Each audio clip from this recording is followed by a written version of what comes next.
Maomao was surprised to see Gao Shun, Jinxi's former attendant, at her apothecary's shop. Gao Shun explained that he was sent in place of his injury-ridden son, Basin. Despite being broken and battered, Basin sacrificed himself to save a consort. Gao Shun had restrained him at home, where he was recovering under the watchful eyes of his family. Maomao offered buns to Gao Shun, who couldn't resist their delicate sweetness and rich exterior. Maomao serves Gao Shun a cold drink and bun before he gets down to business. Gao Shun offers her a position equivalent to that of a medical official, allowing her access to the medical office's drugs. He shows her letters of recommendation from the Empress, Master Jinxi, and the Emperor. Gao Shun needs her to pass the court lady's service exam, which she previously failed. Maomao feels pressured to accept, but is wary of the catch. Gao Shun assures Maomao that she'll pass the upcoming test, even though the madam is eyeing the mound of silver hungrily. Maomao is impressed with Gao Shun's elaborate plan, which includes a spare room in the esteemed verdigris house and incense to enhance focus. Amid studying classical poetry and sutra copying, Maomao is interrupted by the troublesome Chu-Wu, who is quickly removed by the madam or menservants. Maomao arrives at the examination, but witnesses a peculiar argument involving a large man dressed in women's clothing, whom she recognizes as a doctor she'd met before. Maomao runs into Kokuyu, who complains about not being allowed to take an exam. Maomao drags him away from the testing center, and they end up having lunch, where Kokuyu reveals he needs a new job as his old employer is retiring. Maomao suggests he work in the pleasure district, teaching and supplying medicinal knowledge to the apprentice apothecary. They negotiate a low salary, but Maomao is impressed by Kokuyu's business sense. Maomao found relief in telling Cezanne about finding another apothecary. She preferred his response to be indignant rather than grateful, but accepted it nonetheless. After the intense studying for the exam, Maomao was happy to return to making medicine. A few days later, she received an acceptance letter and a wooden token for the palace grounds. At the assembly for new palace servants, Maomao noticed that most of the women were around 14 to 20 years old, and she couldn't help but think they were there to find husbands. She also pondered about the idea of giving birth and eating the placenta. During the assembly, Maomao noticed people staring at her, but couldn't figure out why until she bumped into something. Maomao falls to the ground in front of fellow court ladies, but brushes it off. She attends a lecture with her new colleagues and notices cliques forming amongst them. They head to the medical office, where they encounter a group of soldiers carrying an injured man. There are no doctors present, so Maomao takes charge and tends to the man's dehydration. A strange, eccentric strategist lurks in the background, but proves helpful in gaining access to the medicine cabinet. The soldiers tending to the young man felt relieved when a group of doctors arrived. They had been observing Maomao and the others, but it turns out their written exam was just a front. One of the elderly physicians had some regret when looking at Maomao, who sensed trouble brewing. The eccentric strategist outside was still peering in, but Maomao chose to ignore him for now.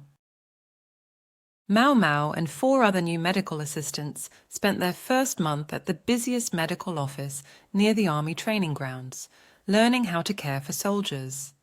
Her hard-working colleagues were there to prove themselves, not just find suitable marriage partners. Maomao's skills spared her from needing help and from making friends with her colleagues, but she did teach a doctor how to deal with the creepy strategist by invoking Luomen's name. Maomao lived in a dormitory and found life congenial, save for having to cook her own meals. She also received letters from the pleasure district and Jinxi, the latter of which discussed Aylin, the new middle consort at the rear palace. Maomao finished work each day, with the strategist in tow until her old man collected him. Her father, Luomen, had trouble making the trip due to his bad leg, and started using a cart to haul away the freak. Maomao, a court lady, was asked to assist her father in the rear palace. However, another court lady, Yao, tried to stop her by doubting her medical skills and suggesting she was better suited as a maid. The medical officer intervened and sent the doubters away, reminding them of the value of hard work over nepotism. Eventually, Luoman took all 3 court ladies to the rear palace. Maomao and her companions are subject to a physical inspection upon entering the rear palace, causing some tension and embarrassment. Luoman eventually calls for a palace woman to finish the inspection. Maomao recognizes some faces from her time in the palace, while Yao and Enen seemed uncomfortable with the situation. Luoman and Maomao have a history of working in the palace. They visit a medical office before going to visit Consort Lihua's pavilion. The wise consort's pavilion is filled with roses, a result of Maomao's past gardening. The lady-in-waiting at the entryway visibly reacts to Maomao's presence, causing suspicion among the group. Finally, Consort Lihua appears with her baby and beautiful, natural-looking skin. Maomao and her group greeted the consort and were pleased to see the healthy baby she was holding. However, the thought of succession disputes weighed on Maomao's mind. They quickly moved on to check on the new middle consort from Sheo, Aylin, who was a stunning foreign woman. Luoman started his examination, but Maomao noticed that his writing was in Western characters. After finding nothing unusual, Aylin offered the group baked goods wrapped in lovely cloth, with Enen receiving a patterned cloth. Maomao and her father finish visiting the middle consorts and begin heading back to the medical office. Their knowledgeable guide explains that they still have to visit the lower consorts and ladies-in-waiting. While feeling peckish, Maomao ponders if she could convince the quack doctor to serve tea. However, their guide decides it's best to head home to continue their work and declines the doctor's offer of staying longer. Maomao notices something peculiar about the snacks they were given and finds notes hidden inside.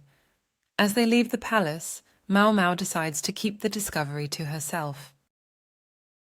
Maomao returns to her dorm after receiving treats from the consort. She finds mysterious papers with odd characters inside the treats, and it's as if the consort is testing her. But before she can solve the riddle, Yao and Enen, her dorm mates, confront her and demand the treats. Maomao refuses and teases Yao, causing her to become angry. Eventually, they all end up in a meeting room where they compare their treats and papers. Despite their attempts at deciphering the letters, they're unable to make sense of them. Yao asked Maomao if she had any ideas. Maomao was not confident in her ability to put together the words on the pieces of paper. They rearranged the pieces, hoping for a breakthrough. However, it was taking too much time. Additionally, one piece was ruined by spit and teeth marks, making it illegible. Maomao then turned her attention to the cookies and wondered if they held any clues. They were all the same shape and tasted the same with a hint of ginger. Sadly, they could not link any paper to a specific cookie. Enen, Yao, and Maomao discover a hidden message in their fortune cookies. The message asks if they want to know the true identity of the pale woman who they suspect is the White Lady. They debate whether or not to report this to Jinshi when Enen suggests it might be a test. Maomao decides to report it regardless, but the other two insist they are in it together. Maomao smiles wryly, knowing they are probably right. Maomao is doing laundry in the baking sun, held captive to a riddle solved by Yao and Enen. Meanwhile, Yao is out with medical officers shopping for medicine. The apprentice physician is panicked when several people enter with a stretcher carrying the monocled strategist who has been poisoned. Maomao steps in to help, providing water with salt and sugar to keep the strategist hydrated. Lahan, the strategist's son, arrives looking for his father and reveals that he had a guard watching him to prevent foul play. When a soldier stationed by the strategist speaks up, the group turns to listen. Maomao and her associates were investigating the case of the attempted poisoning of the strategist. They learned that Rikuson went to the western capital and that the strategist had been intruding on the Moon Prince. They discovered that the freak had poisoned himself by putting something in his own juice. The group was shocked, but Maomao wasn't surprised. She had deduced it by questioning those involved and analyzing the situation. It seemed that the strategist had suicidal tendencies, even if unintentionally driving others to it. The case was solved, proving Maomao's intelligence and deductive skills. Lahan questions Maomao about the type of poison used, and she reveals it was saliva.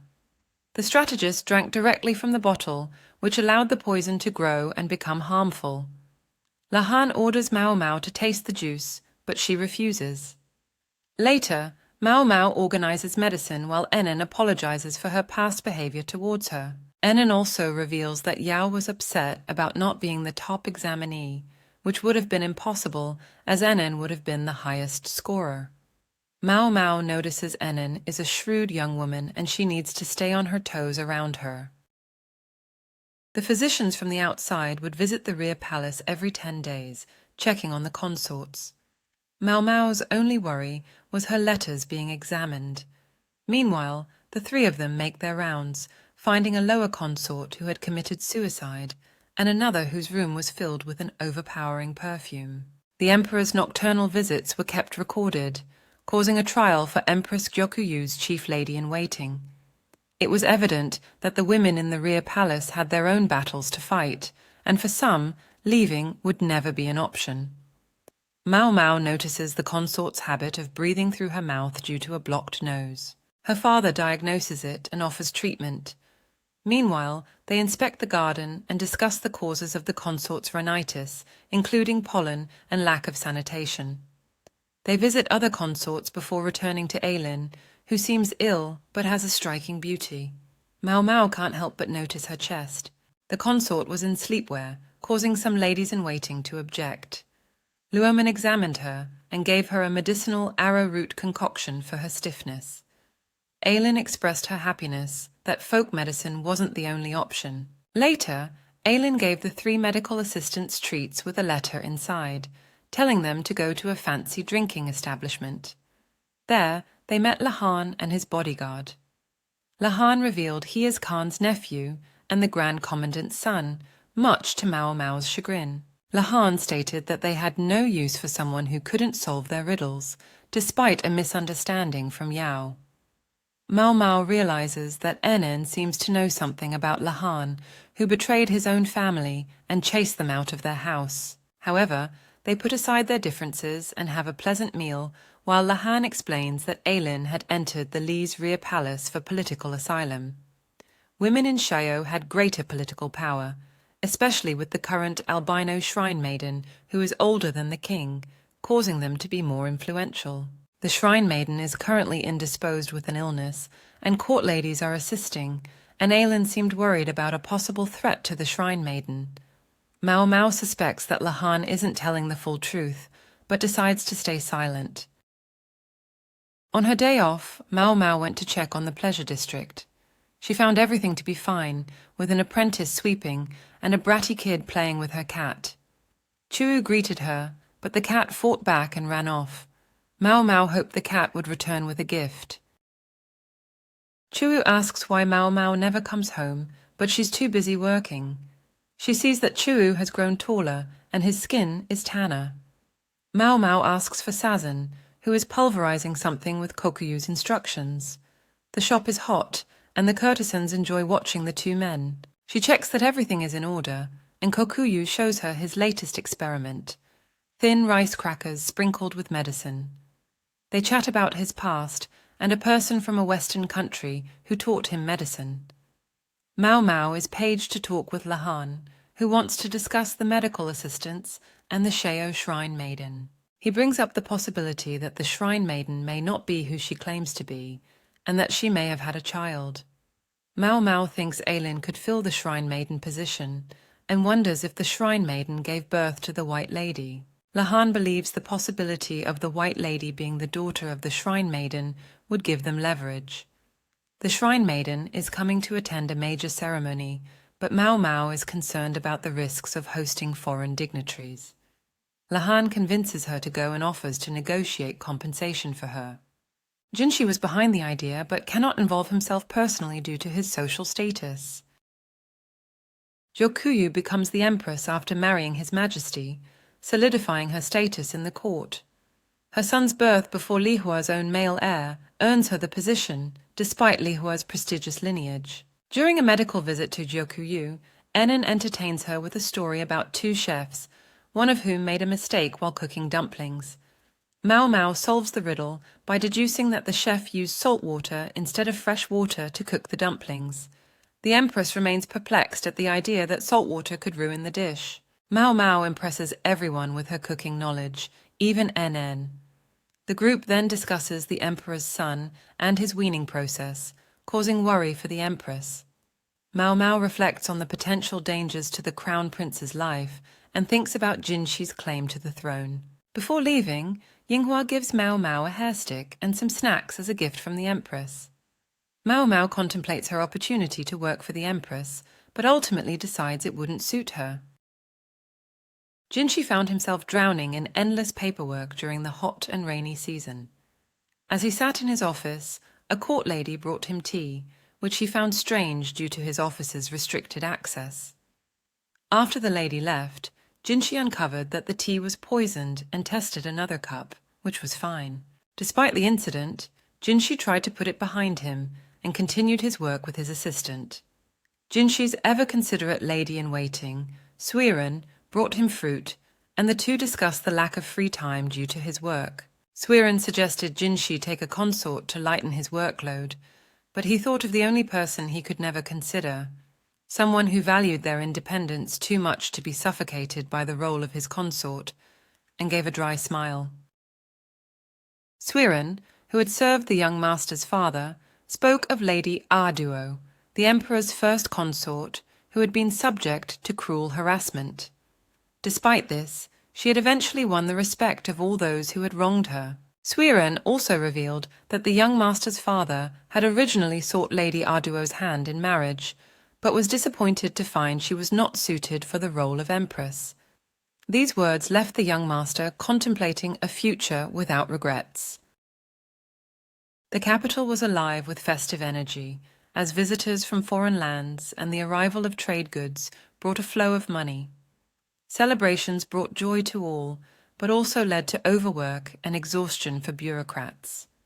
Sleep was important, as Maomao knew all too well. Street vendors could appear without warning, but establishing a proper storefront required permits and possibly prison time if caught without them. Military officials were also busy in maintaining public safety during the bustling events. Maomao continued her work in the medical office, making simple balms while attempting to experiment with new concoctions. One of her attempts, containing frog oil, was discovered by an elder physician, resulting in its confiscation. Despite the criticism, Maomao defended her addition, sharing that frog was a common meal among the people.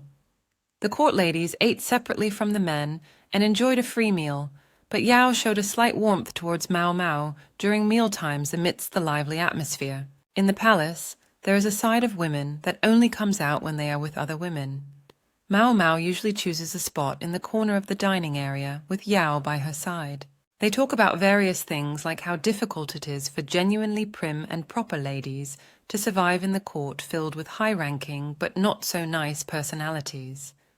One instance was when a hostile court lady approached the newly minted medical assistants with a train of hangers-on. Maomao couldn't help but notice the rash around her mouth and gave her fair warning regarding sexually transmitted diseases. Nowadays, Yao always sticks close to Maomao and joins her apprenticeship. The trio had their usual snack after lunch, and Maomao revealed one of her travels, where she encountered a dish made of frogs' reproductive organs, but she refrained from mentioning it to avoid ruining Yao's enjoyment of her favorite dessert, hasma.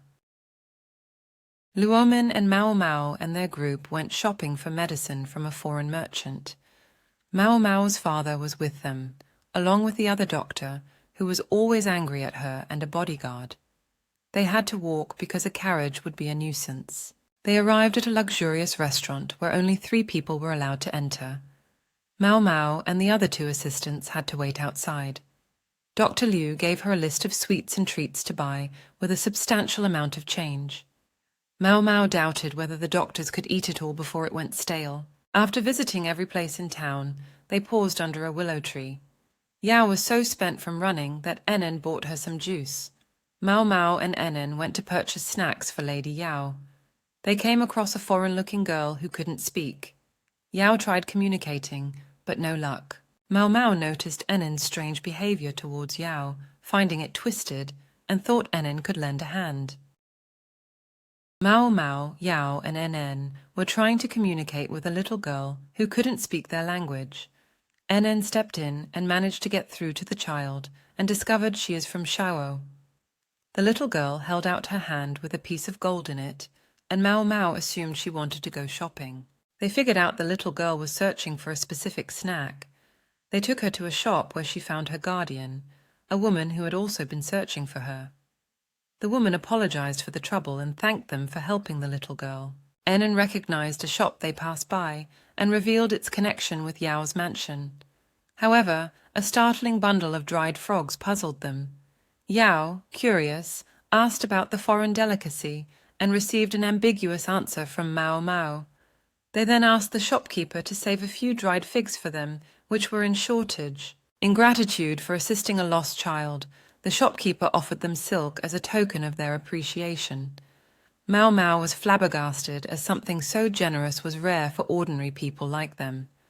The group realized they were past their time and rushed back. Maomao finds herself washing and disinfecting bandages every day. When Enin receives a new assignment from an important figure, it turns out she must serve the Emperor's younger brother, Jinshi. Jinshi is 20 and in need of a babysitter, given his high status, and Enin is the right fit for the job. Yao and Maomao are left to continue their work as normal, wondering how Enin will handle her new position. Meanwhile, Jinshi meets his new personnel and feels relieved that they all seem safe. He must be cautious after a recent poisoning attempt and can't afford any mistakes. As the new position added pressure, many women had been weeded out due to lack of aptitude. Fortunately, the young woman before him seemed capable. With the prince's presentation approaching, Jinshi dismissed his assistants. Once alone, Jinshi turned to his paperwork and sighed. As Barson considered preparing a drink, Jinshi inquired about his recent absence, relieved to hear Bolson's healthy update. They quickly moved on to business, concerning a Shao shrine maiden living in the villa. Not wanting to subject her to examination by men, Jinshi assigned the task to the court ladies, with the eunuch Kan making the diagnosis. Another annoyance added to his workload was a written request for transfer from a diligent court lady named Aylin, with a preference for women. Jinshi couldn't bear to let such a promising candidate slip away and insisted on keeping her around. Maomao and her team head to a building designed for foreign visitors near Artuo's villa. There, they meet a tall foreign woman who escorts them into the building, which is more elaborate than its exterior suggests. The group is led into a dimly lit room where they meet the shrine maiden, who is albino. Maomao discovers that the woman resembles the white lady that the painter had seen. She suspects that the shrine maiden may have given birth in the past and plans to check for stretch marks as evidence. Maomao begins the examination, taking the woman's pulse and noting that it is a bit fast due to nervousness. Yao takes notes, and they discuss the shrine maiden's condition and previous treatments.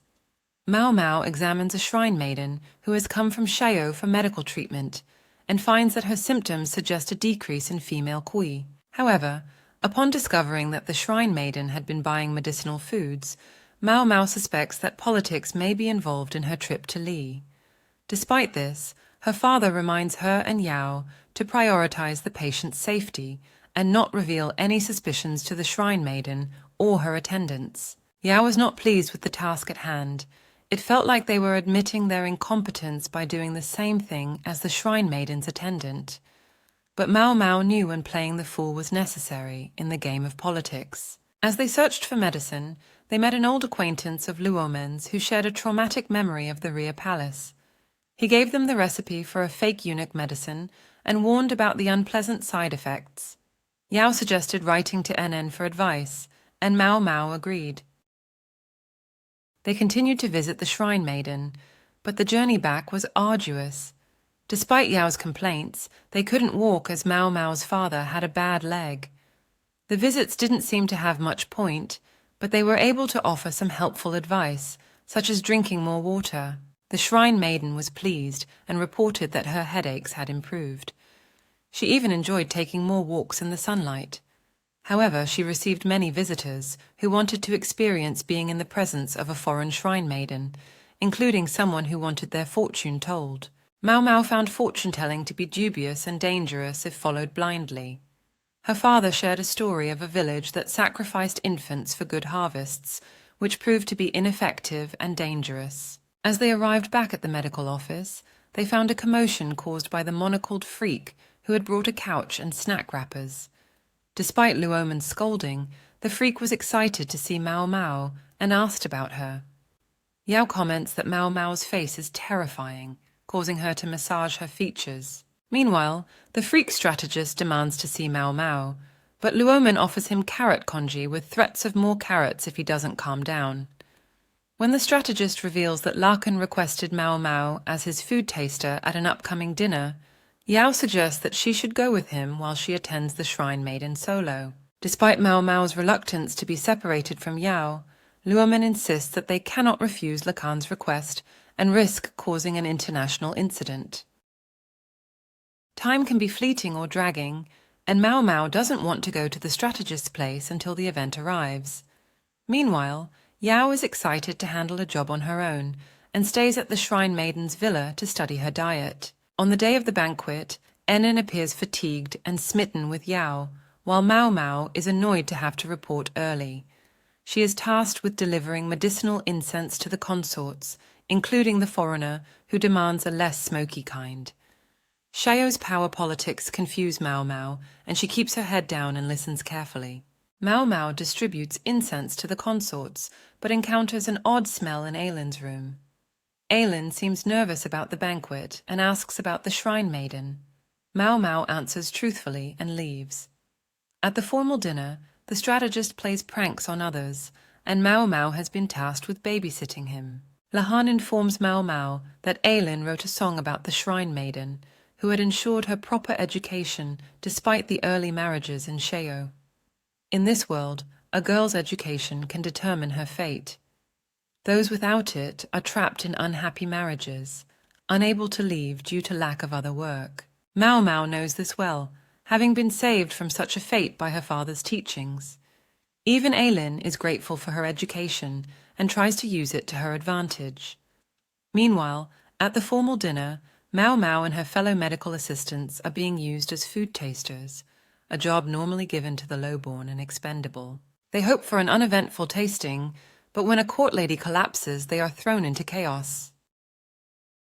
Yao collapses and vomits in front of important people. Aylin and Maomao rush to her aid, trying to prevent choking or suffocation. It becomes clear that others have also been poisoned, including the Shrine Maiden. Maomao and Aylin try to empty Yao's stomach, but her old man arrives and takes over. He tends to Yao while Maomao heads to the Shrine Maiden. The strategist orders for rooms to be prepared for examination. The Shrine Maiden and her companions were quickly taken to their sick rooms after being poisoned. Maomao took charge of their care, utilizing salt water, powdered charcoal, and laxatives to purge their systems. Thankfully, the laxatives did their job, and the Shrine Maiden and her second food taster were in better condition than Yao, who was quickly deteriorating. Maomao cracked a gallows humor joke to Jinshi, who promptly visited her the next day to discuss the poisoned incense powder found in consort Aylin's possession. Maomao became suspicious of Aylin's motives and gathered evidence that led to her being questioned as a suspect. Despite the Shrine Maiden's improved health, the situation remained tense as they sought to avoid a diplomatic incident. On the fifth day, the Shrine Maiden's attendant informed Maomao of the emotional turmoil caused by the involvement of an old acquaintance.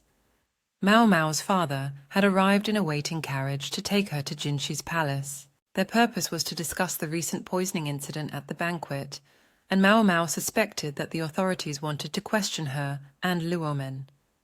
As they arrived, Suiren greeted them and showed them inside where Jinshi, Basen, and Lahan were waiting.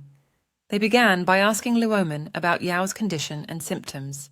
Luomen revealed that he suspected a mycotoxin was responsible for the poisoning, not incense powder.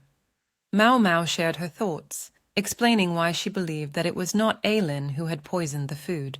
Her reason was that if Luomen's theory was correct, then it would be difficult for Aylin to have poisoned the food before the banquet, since the onset of the symptoms would have taken hours. Jinshi and the others were shocked, realizing that their previous assumptions had been wrong all along. The group discussed the potential poisoner, suspecting it to be an attendant of the Shrine Maiden who had poisoned herself as a cover-up. Yao, who suffered the worst of the symptoms, was used as a prop to make the situation seem more severe. Basin questioned the Shrine Maiden's motive for setting up Aylin, leading to the suggestion that the Shrine Maiden may have had a child out of wedlock, the White Lady. However, Maomao had a nagging feeling that the situation was not so simple. Jinshi asks Maomao if she is going home with Sir Luomen, but she stays behind to make him some tea. Maomao notices Jinshi is exhausted and has not slept properly in days. They discuss Jinshi's lack of sleep, and Maomao helps him change into his sleepwear. Jinshi brings up the topic of taking a consort, and Maomao tries to act indifferent. However, she eventually explodes and tells Jinshi that he needs to be clearer about his intentions. In response, Jinshi declares that he wants to make Maomao his wife, but understands that it would harm her social status and promises to remove every obstacle keeping them apart. Maomao leaves the room feeling conflicted and encounters Suiren, who congratulates her for something unknown. Jinshi had been silent for days, and Maomao was left to question her own speculations. Aylin confessed to the attempted poisoning of the Shrine Maiden. She claimed to have grudges against the Shrine Maiden and Li itself. Her confession had shocked everyone. Lahan had summoned Maomao to discuss the latest developments in the case. Yao had gotten much better under Luomen and Enen's ministrations. Maomao visited the Shrine Maiden daily to check up on her, but she couldn't tell whether or not the woman was acting or not. The biggest issue was that everything Maomao had said was speculation, with no specific evidence to back it up. If it was true that the Shrine Maiden had come all this way simply to make Aylin take a fall, then what was the weakness Aylin was so intent on leveraging? Wasn't this entire endeavor too risky? They wondered what Aylin had on the Shrine Maiden. Maomao and Lahan both made thoughtful noises and wondered what could be the reason they were in this situation now. Maomao felt like she had the scattered pieces of an answer, but she couldn't quite piece it together. Lahan teased Maomao about needing some of the medicine on the list. They discussed the characteristics of a eunuch, noting how their body changes and hair thins. If castrated before puberty, their voice never changes, and arms and legs can become disproportionately long due to the lack of male ki. Maomao felt enraged upon recognizing that Enen had given Yao the medicine, causing her chest to enlarge. Lahan speculated on the Shrine Maiden's true gender, realizing it could be disastrous if exposed. They wondered why someone would go to such lengths to silence a consort at a foreign court. Maomao's suspicion deepened as she considered the possibility of the Shrine Maiden committing suicide to prevent discovery. In a cool and damp environment, a former Shrine Maiden ponders her life and legacy. She had once been venerated, but now she spends her days reflecting on her past adventures. One day, Jazgul, a girl without the ability to communicate, enters her room. The Shrine Maiden takes Jazgul under her wing, teaching her to draw pictures. She then reflects on her own unique existence as a Shrine Maiden and the fact that she was born a man. Despite her lack of understanding about her body, her fame as a Shrine Maiden continued to rise. She was told that while divining, she could do whatever she wished, but must not speak. However, when she turned 20, she learned the truth about her birth and the bad king who once ruled over Sheo. The Shrine Maiden used to be the one who could check the king, but lacked the force of will to do so. After being castrated and presented to the king as a woman, she was used by the oracle to unseat the king. Everything the Shrine Maiden believed was a lie, but she educated young women and waited for a new oracle to ascend. When a messenger came from her village with a pale-skinned child, she knew it was time to act. Just as she was about to eat her meal, a medical assistant burst in and stole her spoon, declaring it to be mushroom congee. Maomao tasted the congee for poison and requested to continue checking it. She presented notes from a courtwoman named Yao, who had been tasting the Shrine Maiden's food for poison. After a lengthy conversation, the the Shrine Maiden confessed that the royal faction in Sheo had planned to depose her and give her away in marriage. Aylin had discovered their plan and used the White Lady to protect the Shrine Maiden, whom she viewed as special. The Shrine Maiden was about to be killed, but Aylin took the blame to protect her. The attendant and the Shrine Maiden stayed silent as Maomao spoke, but the Shrine Maiden eventually confessed in Shawnese. They planned to kill the Shrine Maiden to reduce the power of the office and return her bones to Sheo. Maomao questions the Shrine Maiden about her plan, afraid that Li will be left with nothing. The Shrine Maiden's successor, a more capable young woman, will take over her position. Maomao wonders if their plan will really work out, and what will happen if His Majesty finds out. The Shrine Maiden and her attendant feel guilty about poisoning Yao to make her death plausible. Maomao questions their intentions and threatens to reveal the truth. The Shrine Maiden hopes that Sheo will make some requests after her departure, and even suggests handing over the White Lady. She regrets what has happened to the young girl and wishes to make amends. Knowing that this may be her last chance, Maomao asks the Shrine Maiden to die for her. Bones clatter as they're placed in a ceramic jar that can barely hold them. The nameless girl whose remains are now in the jar could have never fathomed that she'd be venerated in a foreign country. Despite this, Maomao touches her black sash and bids farewell to the Shrine Maiden who died as planned.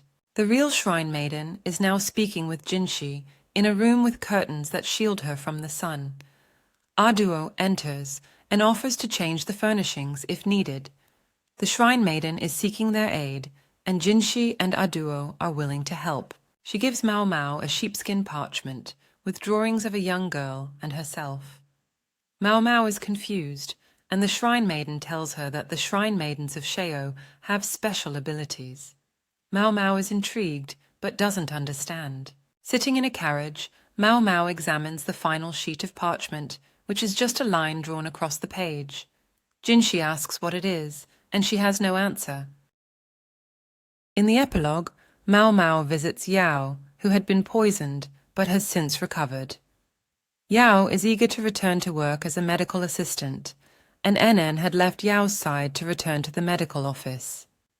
They chat about Enen and Yao's future, including her uncle's potential control over her fate. Yao expresses her gratitude for those who have treated her well despite her mistakes. Maomao reminisces about the festival and the passing of summer. She sets off for home as the town goes back to its daily routine.